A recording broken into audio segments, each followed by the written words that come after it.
अब सूत जी कहते हैं, ऋषि हो, तुमने बहुत ही सुंदर प्रश्न किए हैं मानव मात्र के कल्याण हेतु। जीव मात्र का परम धर्म भगवत भक्ति है। जीव मात्र का उद्देश्य भक्ति कैसी हो? अहेतु की अप्रतिहता, माने निष्कपट और निष्काम भक्ति होना चाहिए।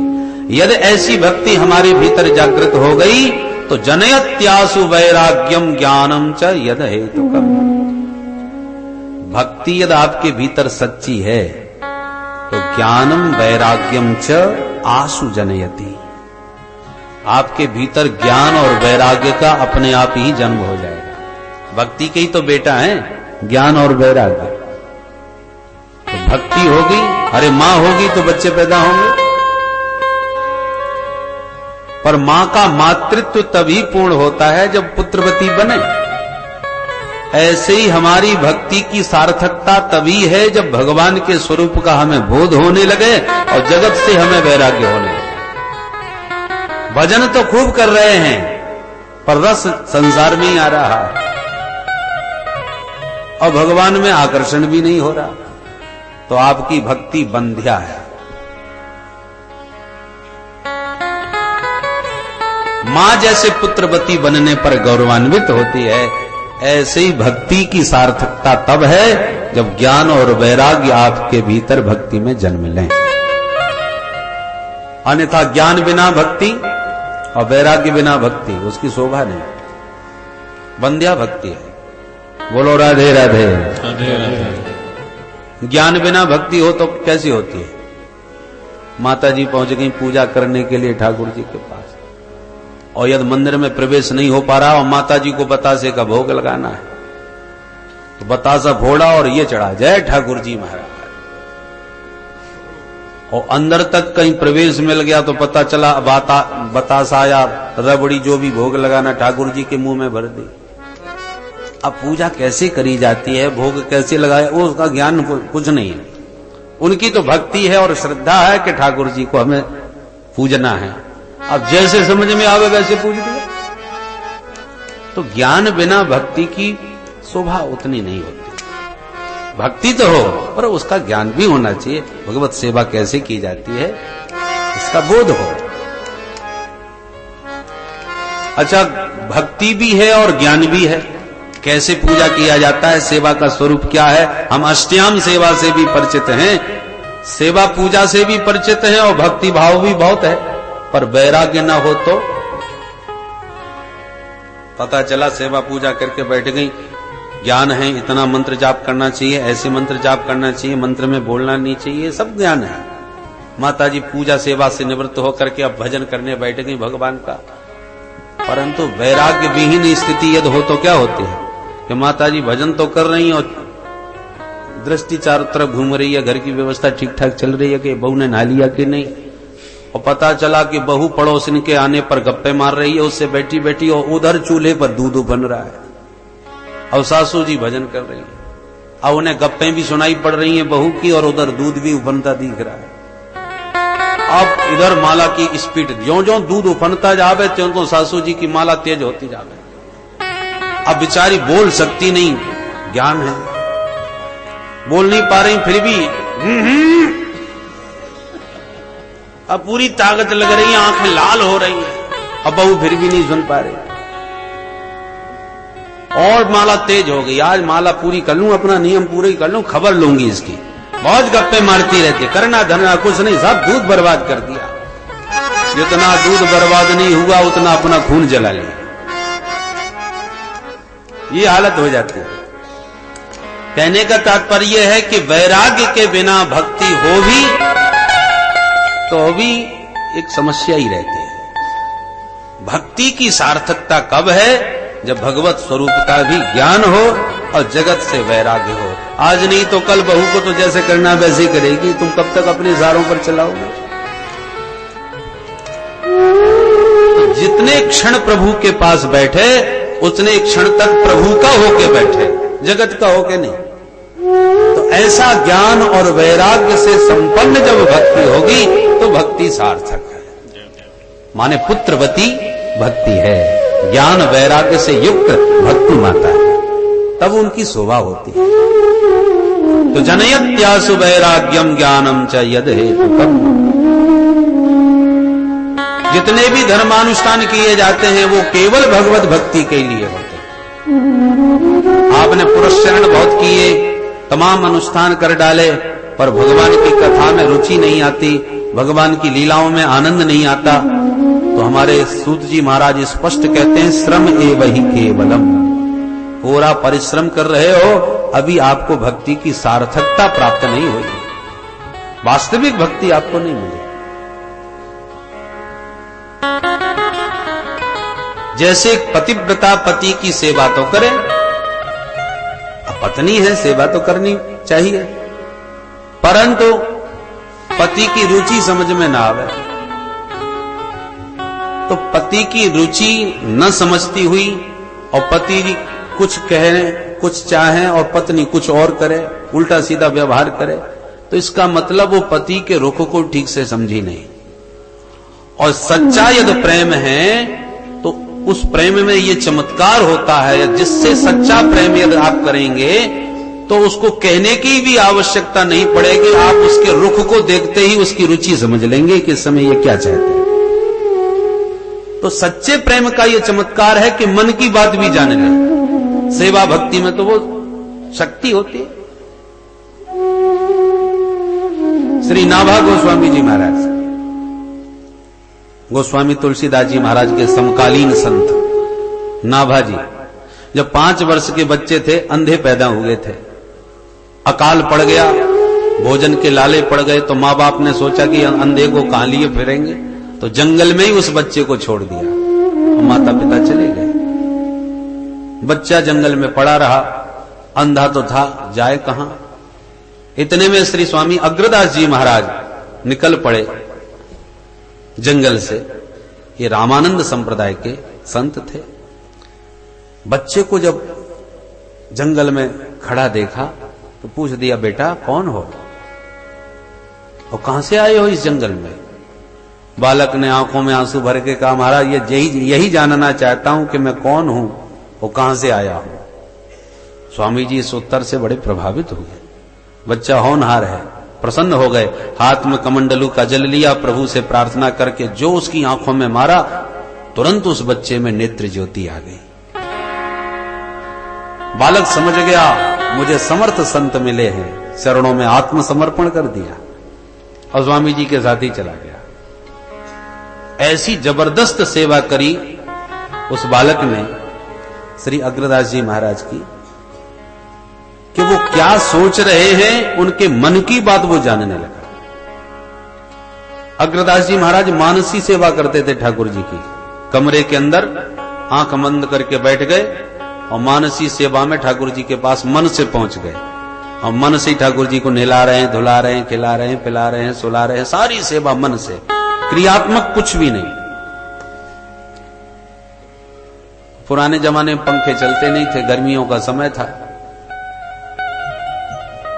पुराने जमाने वो वस्त्र सा लटका रहता था रस्सी से, यूं खींच खींच करके, आज भी बिहारी जी में लटका है, तो ऐसे उसी से ही हवा होती थी। तो स्वामी जी जब मानसी सेवा में ध्यान मग्न बैठ जाते थे तो नाभाजी कमरे के बाहर वो रस्सी हिला हिला के गुरु जी की सेवा करते थे, पंखा करते थे। अब मानसी सेवा चल रही थी अग्रदास जी की ध्यान मग्न, और ध्यान में ठाकुर जी को नहला दिया, नहला करके बढ़िया बढ़िया इत्र चंदन सब लगा के वस्त्रालंकार धारण करा दिए और बढ़िया फूलों की माला गूंथ करके भाव से पहनाना चाह रहे थे।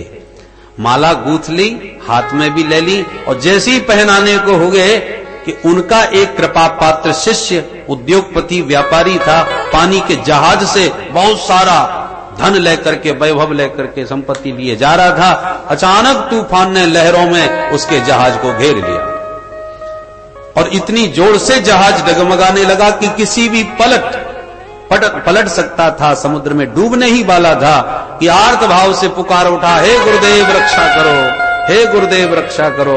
आर्त भाव से जब गुरुदेव को पुकारा तो गुरुदेव का हृदय हिल गया और माला लिए जो ठाकुर जी को पहनाने को बैठे थे भाव में, वो माला नहीं पहना पा रहे, दुविधा में माला लिए ही बैठे रह गए, भाव में आंख बंद किए।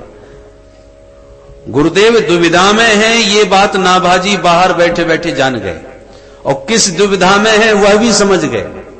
तुरंत प्रभु से प्रार्थना करी नाभाजी ने, हे प्रभु, गुरुदेव की इस पंखा सेवा से जो भी मुझे फल प्राप्त हो रहा है, सुकृत पुण्य प्राप्त हो रहा है, वो पुण्य मैं अपने गुरुदेव, अपने गुरु भाई को प्रदान करता हूं। मेरे गुरु भाई का वह संकट टल जाए, वो तूफान शांत हो जाए। ये संकल्प नाभाजी महाराज ने किया कि तूफान एकदम शांत हो गया। जहाज बड़े आनंद से आगे बढ़ गया और नाभाजी ने बाहर से आवाज लगाई, गुरुदेव तूफान एकदम शांत है, जहाज बिल्कुल सुरक्षित है, आप प्रेम से माला पहनाइए। इतना सुनते ही गुरुदेव गदगद हो गए, नेत्र खुल गए और तुरंत बोले, बेटा कौन? तब दौड़ के अंदर आए, नाभाजी चरणों में प्रणाम किया, आपका चरणों का दास ये नाभा है। बोले, वाह बेटा, मैं इस समय मन से भी क्या सोच रहा हूं वो तू जानता है। तुझे संत सेवा से वो दृष्टि प्राप्त हो गई जो आज तक हम लोग भी ठीक से नहीं देख पाए, वो तू देख रहा है। इसलिए बेटा तू सिद्ध दृष्टि को प्राप्त कर चुका है। अब मेरी आज्ञा है, तू कलयुग में हुए भक्तों का चरित्र लिख, क्योंकि सतयुग द्वापर त्रेता के भक्तों के चरित्रों से तो शास्त्र भरे पड़े हैं, और कलयुग के प्राणी यही सोचते हैं कि प्रहलाद जी हुए थे सतयुग में, तो उस युग में भगवान आया करते थे। हम तो कलयुग के प्राणी हैं, भला हमको भगवान कैसे मिल सकते हैं? तो कलयुग में किसको कैसे भगवान मिले, उन भक्तों का चरित्र तुम लिखो। नाभाजी बोले, गुरुदेव मैं पढ़ा लिखा कुछ हूं नहीं, आपके चरणों की सेवा के अतिरिक्त तो कुछ जानता नहीं, क्या लिखूंगा, कैसे लिखूंगा? स्वामी जी बोले, जब तू मेरे मन की बात जान सकता है बेटा, तो जिस चरित्र को तू लिखने बैठेगा उस चरित्र नायक के मन की बात भी तू जान जाएगा। जिसका चरित्र लिखेगा वही चरित्र तेरे सामने प्रकट हो जाएगा। ये मेरी आज्ञा और आशीर्वाद है। तब नाभाजी महाराज ने भक्तमाल जैसे ग्रंथ की रचना प्रारंभ करी, जिसमें एक से एक सुंदर कलयुग के भक्तों का चरित्र गाया गया है। अवसर मिले तो कभी उस भक्तमाल का आप अध्ययन करें कि इस कलिकाल में भी कैसे कैसे भक्त हो गए हैं, किस प्रकार से उन्हें भगवान की कृपा प्राप्त हुई। अवसर आने पर एक दो प्रसंग कथा के माध्यम से आपको निवेदन करूंगा। कहने का तात्पर्य है कि सेवा और समर्पण में वो शक्ति होती है कि जिसकी हम सेवा कर रहे हैं उसकी मन की गति भी हम जाने। उसी प्रकार जब भगवत सेवा करोगे और सच्चे मन से भक्ति भाव से करोगे तो इसमें बिल्कुल भी संदेह नहीं कि जगत से विरक्ति और गोविंद में अनुरक्ति अपने आप ही हो जाए। बस भक्ति सच्ची होना चाहिए, दिखावटी नहीं। भक्ति में दर्शन की उत्कंठा हो, प्रदर्शन न हो। तो जनयत्यासु वैराग्यम, तो निश्चित रूप से जगत से वैराग्य होगा और भगवान से अनुराग होगा। मेरे तो गिरधर गोपाल दूसरों न को। गिरधर गोपाल जब मेरा लगने लगे तो दूसरा अपने आप ही दूर हो जाएगा। ये भक्ति का चमत्कार है, भक्ति के पुत्र है, ज्ञान और वैराग्य। मानव जीवन का उद्देश्य ही भगवान से अनुराग करना है। जीवन का लक्ष्य क्या है? तत्व को जानना।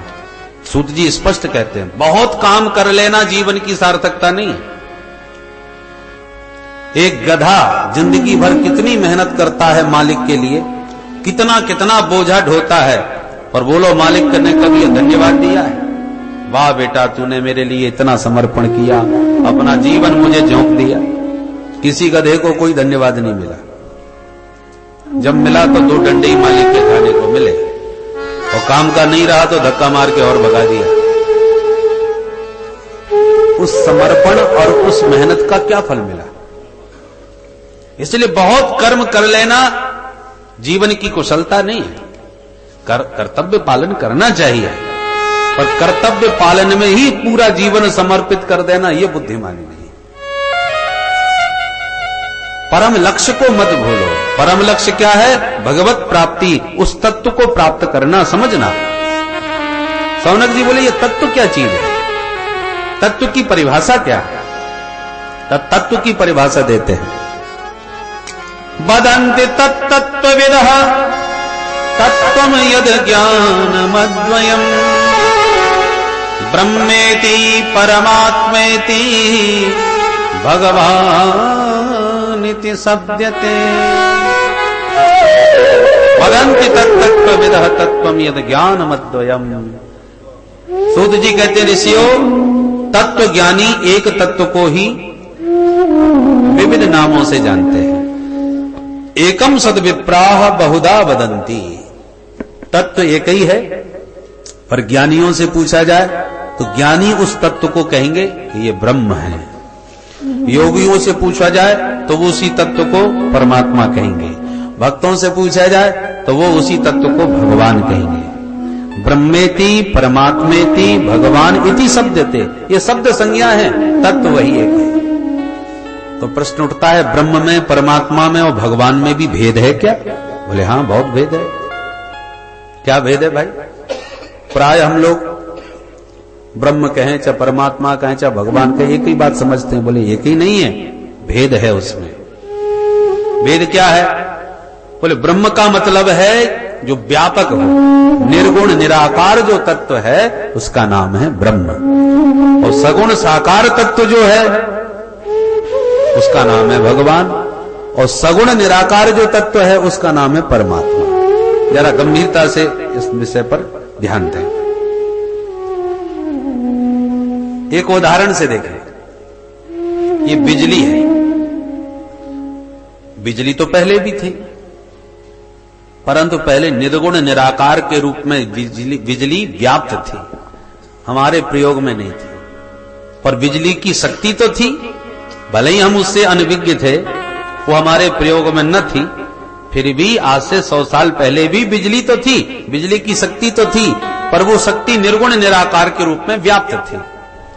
पर वैज्ञानिकों ने अनुसंधान किया, शोध किया, प्रयास किया, तो वही बिजली उत्पन्न होने लगी, सगुण हो गई, बिजली का आविष्कार हो गया। और तार में करंट के रूप में वह बिजली आविष्कृत हो गई। तो इस समय उस बिजली का नाम हो गया फिर सगुण निराकार परमात्मा। पहले थी वो ब्रह्म, व्यापक थी। फिर पानी आदि के संग्रह को करके वैज्ञानिकों ने बिजली उत्पन्न करी, तो उसका नाम हो गया सगुण निराकार तत्व अर्थात परमात्मा। परंतु वही बिजली का तार बल्ब से जुड़ा और प्रकाश देने लग गया, तो वही बिजली अब सगुण साकार के रूप में, एक प्रकाश की शक्ति के रूप में हमारी आंखों के सामने प्रकट हो गई। बिजली वही है, उसमें कोई भेद नहीं है। पहले वो निर्गुण निराकार के रूप में व्याप्त थी, फिर सगुण निराकार के रूप में, करंट के रूप में प्रकट भई, और फिर बल्ब के माध्यम से आलोकित होने लगी, प्रकाशित होने लगी। तो वही भगवान